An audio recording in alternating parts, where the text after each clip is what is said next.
안녕하세요. 결혼이야기 TV입니다. 오늘은 제가 나르시시스트 남편과 이혼을 결심하고 나서 어떻게 이혼을 준비했었는지에 대한 이야기를 해보려고 합니다.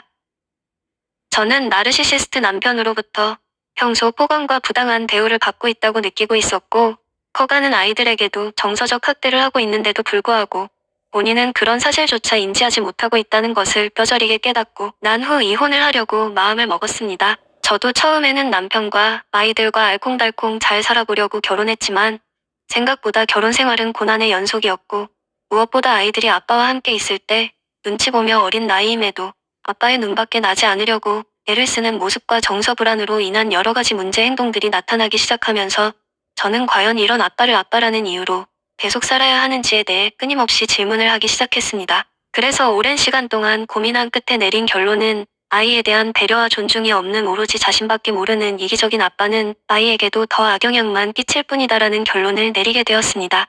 남편이 자기 자신을 조금이라도 돌아보고 반성하고 뉘우치고 고치려고 하는 기색이라도 있었으면 제가 이혼은 안 하려고 했었는데 도저히 남편은 바뀔 기미가 전혀 보이지 않았기에 이런 결론을 내렸습니다. 그래서 가게를 운영할 때 남편과 이혼하고자 이혼 전문 변호사와 무료 상담을 한번 받아봤습니다. 변호사는 저에게 남편에게 부당한 대우를 받았다는 증거가 있느냐는 말에 저는 말문이 막혔습니다. 없다고 말했더니 증거가 없으면 이혼 소송하기 힘들다는 답변을 받고 나서 너무 절망했었습니다. 제 사정을 잘 아는 주변 지인도 빨리 증거부터 모으라고, 그래야 이혼할 수 있다고 조언해 주어서 그때 이후로 어떤 증거를 모아야 하는지에 대해서 여러 자료들을 찾아서 공부했습니다. 남편이 집안일을 등한시한다는 것을 입증하기 위해 소파에 드러누워 자고 있는 사진을 찍었었고, 수시로 핸드폰으로 녹음기를 켜놓고 집안일을 했었습니다. 언제 갑자기 남편이 화를 낼지 모르기 때문에 미리 켜두고 상황을 지켜보았습니다. 그 덕분에 남편이 아이들에게 화를 내거나 저에게 욕하며 화내는 여러 녹취록을 증거자료로 모을 수 있었습니다. 남편이 아이들에게 소리 지르며 화내고 아이는 무서워서 벌벌 떨고 있는 사진도 몰래 찍었습니다. 자주 있었던 일은 아니지만 남편이 딸아이를 때려서 손바닥이나 엉덩이 부분 멍든 사진도 모두 찍어두었고, 제가 남편과 나눈 카톡도 캡처해서 모아두었습니다.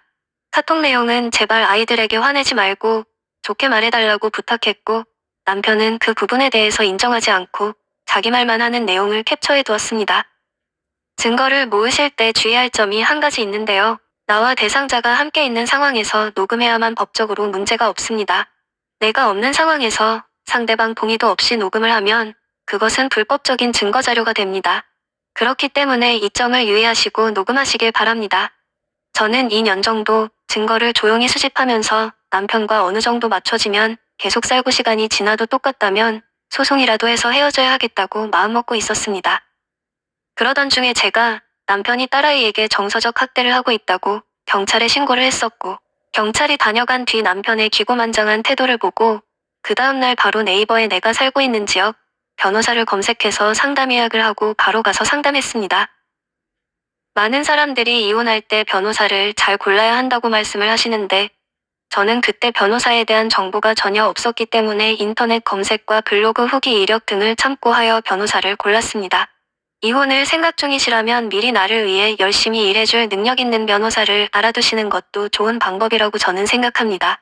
그렇게 저는 제가 선택한 변호사와 1시간 정도 상담 후에 이혼 소송을 맡기기로 결심을 했고, 변호사 선임 비용은 500만 원 지불했습니다. 제가 그동안 모은 여러 증거 자료들을 변호사에게 카톡으로 다 전송을 했고, 그동안 있었던 일에 대해 간략하게 적어 보내달라고 하셔서 글을 작성하여 보냈습니다. 제가 그때 수중에 돈이 거의 없어서 여동생에게 제 사정을 말하니 잘 생각했다며 바로 대출을 받아 돈을 빌려주었습니다. 그 돈으로 변호사 선임 비용으로 쓰고 오피스텔 보증금과 생활비를 쓰고 있습니다.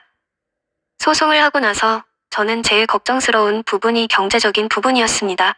회사를 다니고 있는 것도 아니고 전문적인 기술이 있는 사람도 아니었기 때문에 과연 아이들을 데리고 나와서 살아갈 수 있을지 너무 막막했습니다.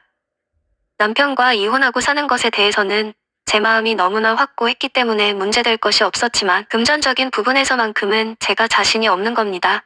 그래서 아이들 유치원 가고 학교 가고 나서 할 수 있는 일을 찾아서 할 수 있는 일을 찾고 찾다 보니 하루에 2~3시간 일하고 다음날 바로 입금되는 가사도우미 업체를 알게 되어서 그 일을 시작했습니다. 이혼이나 별거를 결심했다면 경제적인 부분에 대해서 확실히 대비를 하셔야 합니다.